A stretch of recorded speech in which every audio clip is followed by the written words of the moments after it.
кешегі мектеп түлегі бүгін студент. Санаулы минуттардан соң олар салтанатты түрде білімгерлер қатарына қабылданады. Ендеше қара шаңырақтағы айтулы шараны бірге көрейік.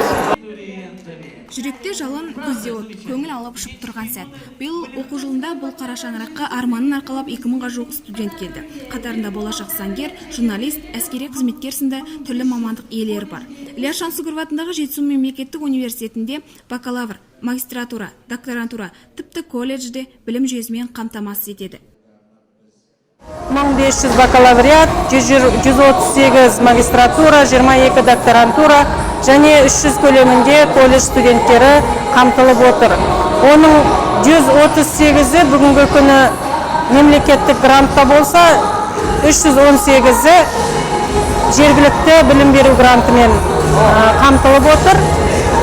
Жалпы бұл дәстүрге айналған қауышу кеші өз жалғасын таппақ. Студенттеріміз барлығы лық толы, залда өте жоғарғы көңіл күй, атмосфера тамаша.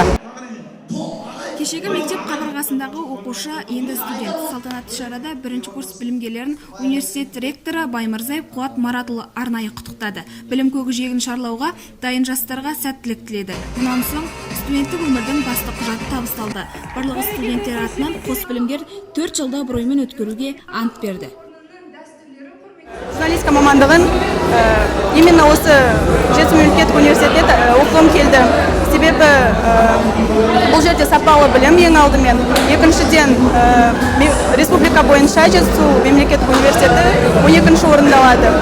Сол себепті мен осы университетті таңдадым. Және де бұл жерде адамдар өте қарапайым, сонысымен маған өте қатты ұнайды. Және де жоғарғы курс студенттері кіші төмен курс студенттеріне көмектеседі. Студенттермен қауышу кеші 2019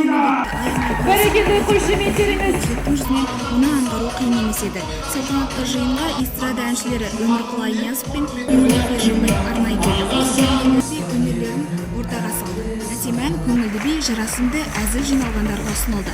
Ең бастысы білім ордасының студенттерге арналған түрлі үйірмелер таныстырылды. Айта кетейік, қазіргі таңда университетте 6000-нан астам студент білім алып жатыр. Білім мекемесі тек білім беріп қана қоймай, түрлі шара, үйірмелер арқылы студентті қоғамдық өмірге бейімдеп, салауатты өмір салтын ұстануға бағыттайды.